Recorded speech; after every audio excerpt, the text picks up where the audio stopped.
ವಿಶ್ವವಿಖ್ಯಾತ ನಾಡಹಬ್ಬ ದಸರಾಕ್ಕೆ ಇನ್ನೇನು ಕೇವಲ 16 ದಿನಗಳ ಬಾಕಿ ಇದೆ. ಈ ಮಧ್ಯದಲ್ಲಿ ದಸರಾ ಉದ್ಘಾಟಕರಾಗಿ ಸಾಹಿತಿ ಬಾನು ಮುಷ್ತಾಕ್ ಅವರನ್ನು ರಾಜ್ಯ ಸರ್ಕಾರ ಆಯ್ಕೆ ಮಾಡಿದಂಥದ್ದಕ್ಕೆ ಒಂದು ರೀತಿಯಲ್ಲಿ ಧರ್ಮ ದಂಗಲ್ಲೇ ಶುರುವಾಗ್ಬಿಟ್ಟಿದೆ ಆಡಳಿತ ಪಕ್ಷ ಮತ್ತು ಪ್ರತಿಪಕ್ಷಗಳ ನಡುವೆ. ಇದೇ ವಿಚಾರವಾಗಿ ಬಾನು ಮುಷ್ತಾಕ್ ಆಯ್ಕೆಯನ್ನು ವಿರೋಧಿಸಿ ಚಾಮುಂಡಿ ಬೆಟ್ಟ ಚಲೋಗೆ ಮುಂದಾಗ್ತಾ ಇದ್ದಾರೆ. ಸೆಪ್ಟೆಂಬರ್ 9ರಂದು ಹಿಂದೂ ಜಾಗರಣ ವೇದಿಕೆಯಿಂದ ಚಾಮುಂಡಿ ಬೆಟ್ಟ ಚಲೋವನ್ನು ಹಮ್ಮಿಕೊಳ್ಳಲಾಗಿದೆ. ಮೈಸೂರಿನ ಕುರುಬರಹಳ್ಳಿ ವೃತ್ತದಿಂದ ಚಾಮುಂಡಿ ಬೆಟ್ಟಕ್ಕೆ ಯಾತ್ರೆ, ನಮ್ಮ ನಡಿಗೆ ತಾಯಿ ಚಾಮುಂಡೇಶ್ವರಿ ಸನ್ನಿಧಿಗೆ ಅನ್ನುವಂಥ ಹೆಸರಿನಲ್ಲಿ ಯಾತ್ರೆ ಮಾಡೋದಕ್ಕೆ ಹಿಂದೂ ಜಾಗರಣ ವೇದಿಕೆ ಸಕಲ ಸಿದ್ಧತೆಯನ್ನು ಮಾಡಿಕೊಳ್ಳುತ್ತಾ ಇದೆ. ತಾವು ನೋಡಬಹುದು ಅದರ ಇನ್ವಿಟೇಷನ್ ಪೋಸ್ಟರ್. ಉದ್ಘಾಟಕರಾಗಿ ಸಾಹಿತಿ ಬಾನು ಮುಷ್ತಾಕ್, ಇದರಲ್ಲಿ ಧರ್ಮದ ವಿಚಾರ ಪ್ರಸ್ತಾಪ ಮಾಡ್ತಾ ಇರುವಂಥ ಮಧ್ಯೆ ರಾಜ್ಯ ಸರ್ಕಾರ ಸಮರ್ಥಿಸಿಕೊಳ್ತಾ ಇರುವಂಥದ್ದು ಯಾರಿಗೂ ಸಿಗದಂತಹ ಅಂತಾರಾಷ್ಟ್ರೀಯ ಮಟ್ಟದ ಬೂಕರ್ ಪ್ರಶಸ್ತಿಯನ್ನು ಅನುವಾದದಲ್ಲಿ ಕನ್ನಡ ಸಾಹಿತ್ಯಕ್ಕೆ ಸಾಹಿತಿ ಬಾನು ಮುಷ್ತಾಕ್ ಕೊಟ್ಟಿದ್ದಾರೆ. ಬಟ್ ಇದೆಲ್ಲವೂ ರಾಜ್ಯ ಸರ್ಕಾರದ ಸಮರ್ಥನೆಯಾದರೆ ಆಕೆಯ ಹೇಳಿಕೆ ಏನಿತ್ತು ಕನ್ನಡದ ವಿಚಾರವಾಗಿ, ಹೀಗಾಗಿ ಇದರ ವಿಚಾರ ವಿರೋಧ ಬಂತು. ಮತ್ತು ಉದ್ಘಾಟಕರಾಗಿ ಇದು ಹಿಂದೂ ಧರ್ಮದ ಹಬ್ಬ, ಈಗ ಯಾಕೆ ಈ ಅನ್ಯಧರ್ಮೀಯರು ಅನ್ನುವಂಥ ಈ ಅನ್ಯಧರ್ಮೀಯರಿಂದ ಉದ್ಘಾಟನೆ ಯಾಕೆ ಅನ್ನುವಂಥ ಪ್ರಶ್ನೆಯಲ್ಲಿ ವಿರೋಧ ವ್ಯಕ್ತವಾಯಿತು. ಡೀಟೇಲ್ಸ್ ಕೊಡ್ತಾ ಹೋಗ್ತಾರೆ ನಮ್ಮ ಪ್ರತಿನಿಧಿ ಸಂದೀಪ್. ಇದೀಗ ಸಾಹಿತಿ ಬಾನು ಮುಷ್ತಾಕರ ಆಯ್ಕೆಗೆ ರಾಜಕೀಯವಾಗಿ ಬೇಕಾದಷ್ಟು ಪರ ವಿರೋಧಗಳು ಚರ್ಚೆಯಾಗ್ತಾ ಇತ್ತು.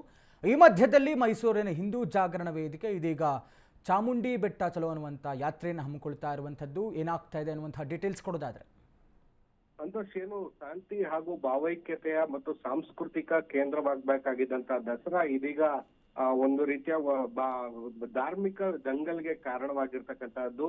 ರಾಜ್ಯ ಸರ್ಕಾರ ಏನು ದಸರಾ ಉದ್ಘಾಟಕರಾಗಿ ಬೂಕರ್ ಪ್ರಶಸ್ತಿ ವಿಜೇತರಾಗಿರ್ತಕ್ಕಂಥ ಸಾಹಿತಿ ಬಾನು ಮುಷ್ತಾಕ್ ಅವರ ಆಯ್ಕೆಯ ಒಂದು ವಿಚಾರವನ್ನ ಪ್ರಸ್ತುತಪಡಿಸಿದಾಗಿಂದ ಹಿಡಿದು ಕೂಡ ಇಲ್ಲಿವರೆಗೂ ಕೂಡ ಅವರ ಒಂದು ಆಯ್ಕೆಗೆ ಒಂದು ವಿರೋಧ ವ್ಯಕ್ತವಾಗಿರ್ತಕ್ಕಂಥದ್ದು. ಅಂದ್ರೆ ಬಿಜೆಪಿಗರು ಈ ಹಿಂದೆ ಅವರು ಕನ್ನಡದ ಬಗ್ಗೆ ಮತ್ತು ಕನ್ನಡ ತಾಯಿ ಭುವನೇಶ್ವರಿ ಹಾಗೂ ಕನ್ನಡದ ಧ್ವಜದ ಬಗ್ಗೆ ಮಾತನಾಡಿದಂತ ಹೇಳಿಕೆಗಳನ್ನ ಇಟ್ಕೊಂಡು ಏನು ಭುವನೇಶ್ವರಿಯನ್ನೇ ನಂಬುದವರು ಚಾಮುಂಡೇಶ್ವರಿಯ ದಸರಾವನ್ನ ಉದ್ಘಾಟನೆ ಮಾಡಬಾರ್ದು ಅನ್ನುವಂತ ನಿಟ್ಟಿನಲ್ಲಿ ಸಾಕಷ್ಟು ವಿರೋಧವನ್ನು ವ್ಯಕ್ತಪಡಿಸಿದ್ರು.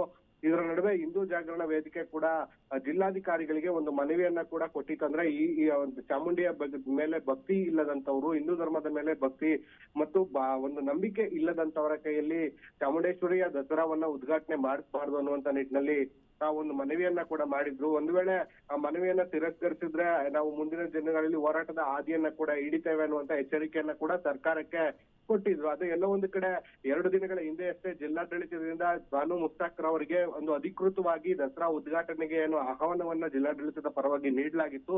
ಇದು ಹಿಂದೂ ಪರ ಕಾರ್ಯಕರ್ತರನ್ನ ಒಂದು ರೀತಿಯಲ್ಲಿ ಕೆಣಕಿದೆ ಅಂತ ಹೇಳಿದ್ರೆ ತಪ್ಪಾಗ್ಲಿಕ್ಕಿಲ್ಲ. ಇದೀಗ ಏನು ಬಾನು ಮುಷ್ತಾಕ್ ಅವರಿಗೆ ಅಧಿಕೃತ ಆಹ್ವಾನವನ್ನ ಏನು ಜಿಲ್ಲಾಡಳಿತ ಕೊಟ್ಟಿದೆ, ದಸರಾ ಸ್ವಾಗತ ಸಮಿತಿ ಕೊಟ್ಟಿದೆ, ಅದನ್ನ ವಿರೋಧಿಸಿ ಇದೇ ಸೆಪ್ಟೆಂಬರ್ 9ರಂದು ಚಾಮುಂಡಿ ಬೆಟ್ಟ ಚಲೋಗೆ ಹಿಂದೂ ಜಾಗರಣ ವೇದಿಕೆ ಕರೆಯನ್ನ ಕೊಟ್ಟಿರ್ತಕ್ಕಂಥದ್ದು. ಅಂದ್ರೆ ಈ ಹಿಂದೆ ಕೂಡ ಸಾಕಷ್ಟು ಬಾರಿ ಒಂದು ಒತ್ತಾಯವನ್ನ ಮಾಡಿದ್ರು. ಅದೇ ಬಾನು ಮುಷ್ತಾಕ್ ರವರು ತಮ್ಮ ಹೇಳಿಕೆಗೆ ಕ್ಷಮೆಯಾಚಿಸಬೇಕು ಮತ್ತು ಚಾಮುಂಡೇಶ್ವರಿಯಲ್ಲಿ ನನಗೆ ನಂಬಿಕೆ ಇದೆ ಅನ್ನುವಂಥದ್ದನ್ನ ಒಪ್ಪಿಕೊಳ್ಬೇಕು, ಆಗಿದ್ರೆ ಮಾತ್ರ ಅವರಿಗೆ ದಸರಾ ಉದ್ಘಾಟನೆ ಮಾಡೋದಕ್ಕೆ ಅನುವನ್ನ ಮಾಡ್ಕೊಡಿ ಅನ್ನುವಂತ ನಿಟ್ಟಿನಲ್ಲಿ ಒಂದಷ್ಟು ಒತ್ತಾಯವನ್ನ ಕೂಡ ಮಾಡಿದ್ರು. ಅದು ಯಾವುದೂ ಕೂಡ ಆಗದೇ ಇರುವಂತ ಪಕ್ಷದಲ್ಲಿ ಇದೀಗ ಹಿಂದೂ ಪರ ಕಾರ್ಯಕರ್ತರು ರೊಚ್ಚಿಗೆದ್ದಿರ್ತಕ್ಕಂಥದ್ದು. ಇದೇ 9ರಂದು ಚಾಮುಂಡಿ ಬೆಟ್ಟ ಚಲೋಗೆ ಮೈಸೂರು ನಗರದ ಕುರುಬರಹಳ್ಳಿ ವೃತ್ತದಿಂದ ಒಂದು ಚಾಮುಂಡಿ ಬೆಟ್ಟ ಚಲೋವನ್ನ ಮಾಡಿ ಚಾಮುಂಡಿ ಬೆಟ್ಟದಲ್ಲಿ ಈ ಕುರಿತು ಹಿಂದೂಗಳಿಗೆ ಜಾಗೃತಿಯನ್ನ ಮೂಡಿಸುವಂತ ನಿಟ್ಟಿನಲ್ಲಿ ಒಂದು ಸಭಾ ಕಾರ್ಯಕ್ರಮವನ್ನು ಕೂಡ ಏರ್ಪಾಡು ಮಾಡಿರ್ತಕ್ಕಂಥದ್ದು. ಸಂತೋಷ್, ಥ್ಯಾಂಕ್ ಯು ಸಂದೀಪ್ ತಮ್ಮೆಲ್ಲ ಡೀಟೇಲ್ಸ್ಗಾಗಿ.